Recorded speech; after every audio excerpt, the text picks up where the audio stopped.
मुंबई महापालिकेतलं आयुक्तपद हे मुंबई महानगरपालिकेच्या सत्तेइतकंच महत्त्वाचं आहे आणि त्यामुळे मुंबई पालिकेतील महत्त्वाचे निर्णय आयुक्तच घेत असतात. म्हणूनच आयुक्त आपल्या मर्जीतील असावे यासाठी रस्सीखेच पाहायला मिळते.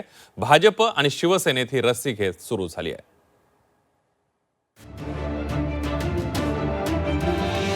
मुंबई महापालिकेवरून पुन्हा एकदा महायुतीमध्ये मतभेद निर्माण झाल्याची माहिती आहे. महायुतीत आधी महापौर पदावरून वादाची ठिणगी पडली होती.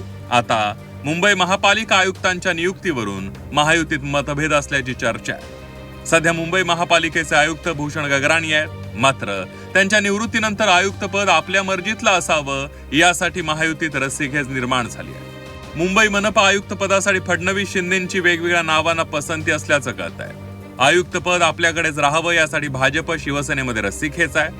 आयुक्त पदासाठी मुख्यमंत्र्यांच्या अतिरिक्त मुख्य सचिव अश्विनी भिडे यांचं नाव आघाडीवर आहे. महापालिका आयुक्त नगरविकास खात्यातील अनुभवी अधिकारी असावा अशी शिंदेंची आग्रही भूमिका आहे. नगरविकास विभागाचे सचिव असीम गुप्ता, MMRD आयुक्त संजय मुखर्जी यांच्या नावांची ही चर्चा आहे.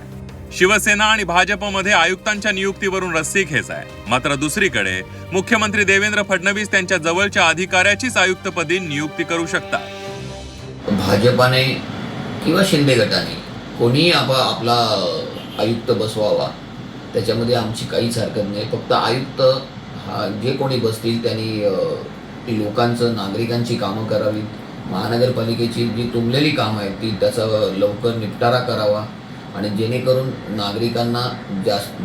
नागरिकांचे जे प्रश्न आहेत ते सुटण्यासाठी मदत होईल अशी कोणतीही व्यक्ती आम्हाला चालेल. मात्र याच्यामध्ये कोणतंही राजकारण न करता महानगरपालिकेचा गाडा चांगल्या पद्धतीने हाकेल अशी व्यक्ती यावी हीच आमची इच्छा आहे.